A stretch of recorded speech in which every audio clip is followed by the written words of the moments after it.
రామడుగు మండలం గోపాలరావుపేటలో సభ్య సమాజం తలదించుకునే ఘటన జరిగితే పోలీసులు మాత్రం నిమ్మకు నీరెత్తినట్లుగా వ్యవహరిస్తున్నారని ఆరోపించారు.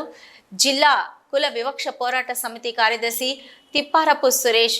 కరీంనగర్లో మీడియాతో మాట్లాడిన ఆయన, బేడబడుగ జంగాల కులానికి చెందిన భూతం మల్లేశం కుటుంబంపై ఓ వర్గం వారు దాడి చేసి 3 రోజులవుతున్నా పోలీసులు నిందితులను అదుపులోకి తీసుకోకపోవడంలో ఆంతర్యమేంటని ప్రశ్నించారు.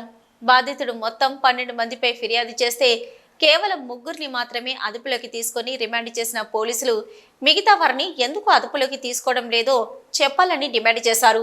బాధితులకు రక్షణగా నిలవలసిన పోలీసులు నిర్లక్ష్యంగా వ్యవహరించడంతో ఘటన చోటు చేసుకుందన్న సురేష్, దాడికి పోలీసు యంత్రాంగం బాధ్యత వహించాలని డిమాండ్ చేశారు.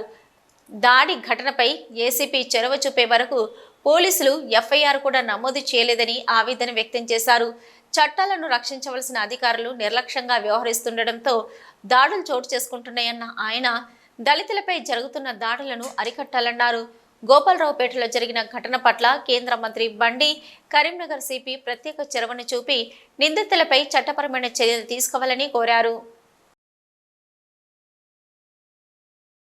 బేడబుడుగ జంగాల కులాలపైన ముక్కుమడిగా అదే గ్రామానికి చెందినటువంటి గౌడ కులస్తులు దాదాపు ఒక 100 మంది మేరకు మరణాయుధాలు తీసుకొని వచ్చి భూతం మల్లేష్ కుటుంబం పైన దాడి చేయడం అనేటువంటిది జరిగింది. ఇది జరిగి 3 రోజులు కావస్తున్నది.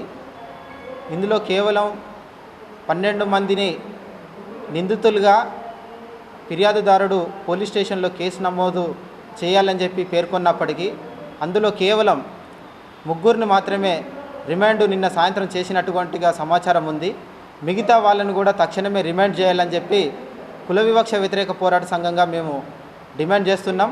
మొదటి నుంచి ఈ ఘటన జరుగుతున్నటువంటి క్రమంలో జిల్లా పోలీసు యంత్రాంగం, స్థానిక రామడుగు పోలీసు యంత్రాంగం పూర్తిగా నిర్లక్ష్యంగా వ్యవహరించింది. బాధితులకు న్యాయం చేయాల్సినటువంటి పోలీసులు ఘటన జరుగుతున్నటువంటి క్రమంలో బాధితులకు రక్షణ నిలవాల్సినటువంటి పోలీసులు అలసత్వం ప్రదర్శించడం వల్ల దాడిలో బాధితులకు ఎక్కువగా గాయాలనేటువంటిది జరిగింది.